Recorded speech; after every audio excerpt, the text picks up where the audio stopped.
Hugh Bourne, along with William Clowes, was the joint founder of Primitive Methodism, the largest offshoot of Wesleyan Methodism and, in the mid-19th century, an influential Protestant Christian movement in its own right.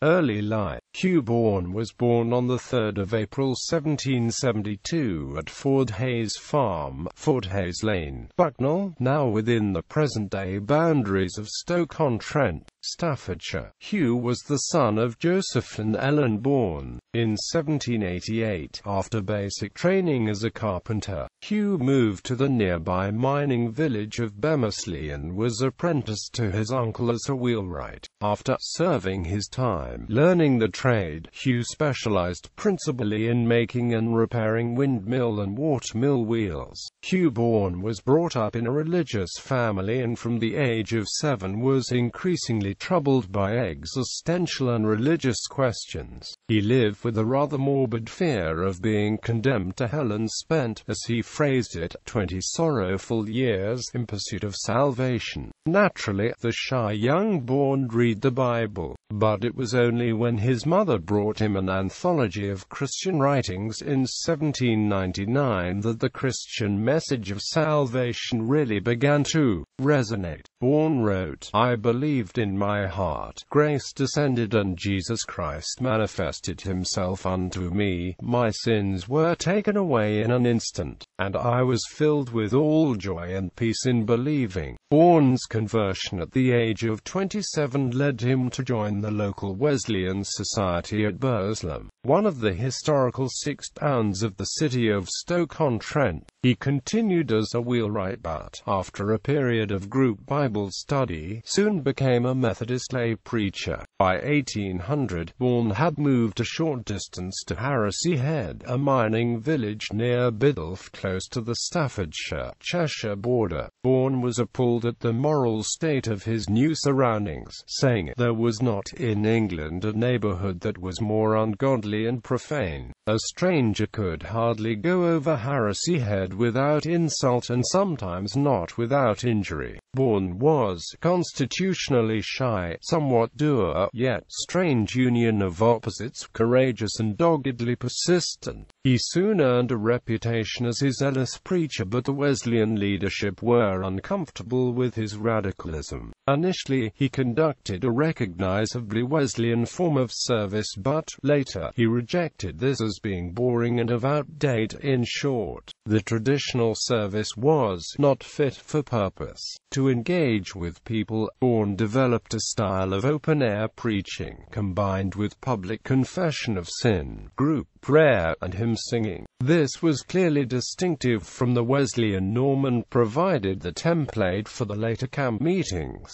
A chapel was established at Harrisey Head and, by 1804, the religious revival Bourne began in his new village had spread to the northern potteries towns of Burslem and Tunstall and into South Cheshire. One notable achievement of this revival was the religious conversion of Burslem-born William Clowes, the other joint founder of Primitive Methodism. Often overlooked is the change following what may be called Hugh Bourne's Pentecost. In 1804, some revivalists from Stockport led the Michaelmas Love Feast at Congleton, where they spoke of John Wesley's teaching of entire sanctification. Jesse Ashworth, who knew some of these revivalists, records the change in Hugh Bourne and his companions. The preaching and the church found a new freedom and blessing from God. They held a Christmas love feast at Harrisey Head, with many standing on between the pews for lack of space.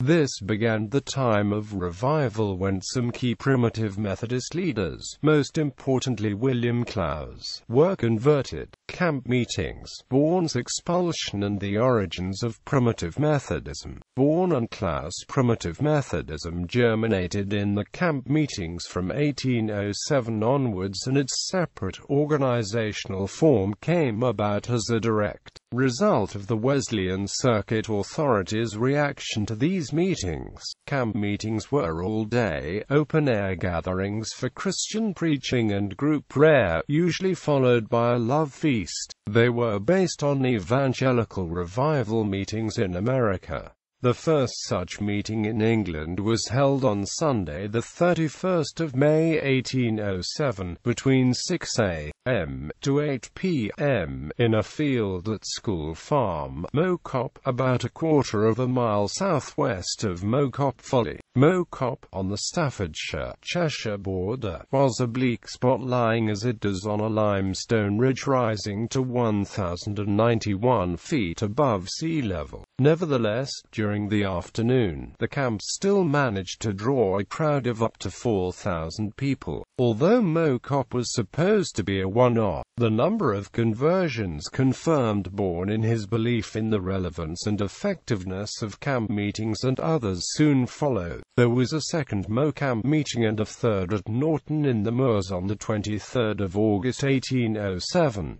Others included Ramsar. Men naturally turned to Mocop rather than to Norton, for there is more to engage and impress the imagination in the former, but to those who judge of events by the significance and results, Norton overtops Mo. It is not always the first step that is the most difficult. Sometimes it is harder to go on than to begin. Is historically the most important, for, before it was held, the Liverpool Conference of 1807 had given its judgment, and the judgment was adverse. Naturally, the ministers of the Burslem Circuit, the storm centre of the movement, lost no time on the return in endeavouring to preserve their societies from complicity with what the conference had pronounced to be highly improper and likely to be of considerable mischief. After the Wesleyan authorities' reaction to the first three camp meetings, it was no surprise that, 10 months after the Norton in the Moors camp, Bourne was expelled from the Wesleyan Methodists by the Burslem Quarterly meeting. The reason given was non-attendance at Bible class, but the real reason was explained by the Wesleyan superintendent, who told Bourne that it was because you have a tendency to set up other than the ordinary worship.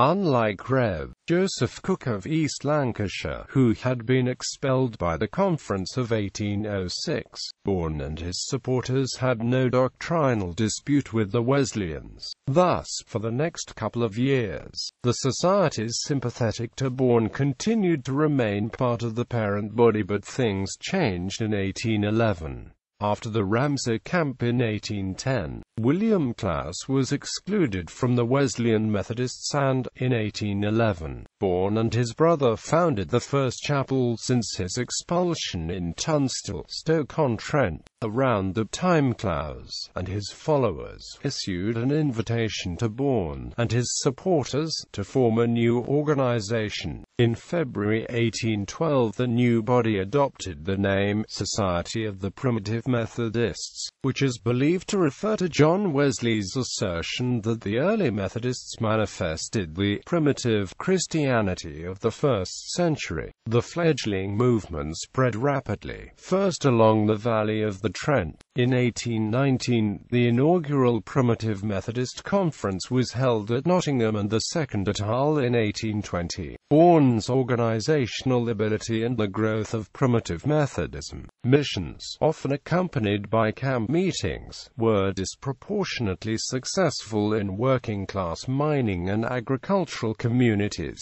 Each circuit planned and carried out its own missionary work separately until 1825, when the conference appointed the General Missionary Committee to centralize guidance. By 1842, membership had increased to almost 80,000, with 500 traveling preachers and more than 1,200 chapels. Bourne traveled and preached widely in England, Scotland, Ireland, Canada, and the USA until his death in 1852.